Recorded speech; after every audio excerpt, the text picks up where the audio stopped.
इथं आपलं भूमी पॉवर एक पडलंय. या भुई पॉवर आहे. कोणत्या खताबरोबर मिक्स करून टाकलंय?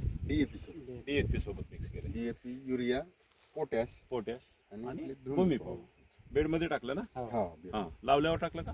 लावल्याच्या नंतर नंतर निघाल्यावर. 20 दिवसाला.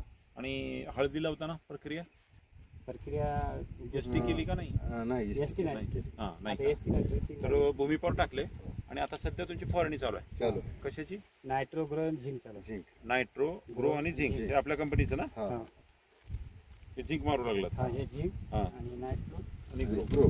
आता हे ग्रो आपण झिंक नायट्रो शक्यतो झिंक जे मारतात ते हिरवटपणा येण्यासाठी मारतात. बर. बरोबर आहे. म्हणजे हळदीला या पिकासाठी झिंकचं गरज असते आणि ते मारल्यानंतर पिवळपणा कमी होऊन हिरवटपणा वाढतो. पण ऑलरेडीच आता आपलं हिरवच आहे. कसं वाटतं प्लॉट तुम्हाला? हा, या प्लॉटचं वैशिष्ट्य सांगतो तुम्हाला अजून एक. पूर्ण प्लॉट एकसारखा आहे, लेवल प्लॉट आहे. पीक खालीवर असू नये, जर खालीवर राहिलं तर उत्पादन पण अपडाऊन होतं. म्हणजे या ठिकाणी जर डेव्हलपमेंट चांगली असेल तर जास्त उत्पादन निघतंय आणि इथलं उत्पादन कमी निघतंय. परंतु हा प्लॉट पूर्ण एकसारखा आहे. आता ग्रीन पॅटचा वापर तुम्ही किती वर्षापासून करता? 2-3 वर्षापासून. 2-3 वर्षापासून.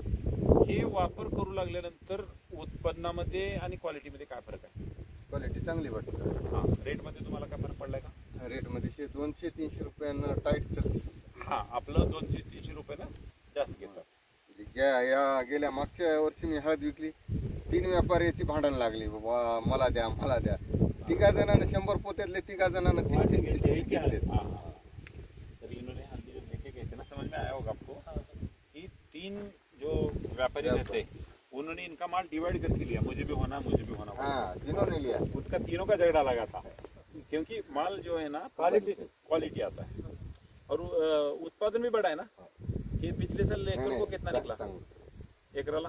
एकरी 25च्या पुढूनच राहिले. 25 ते 30च्या दरम्यान आला. किती?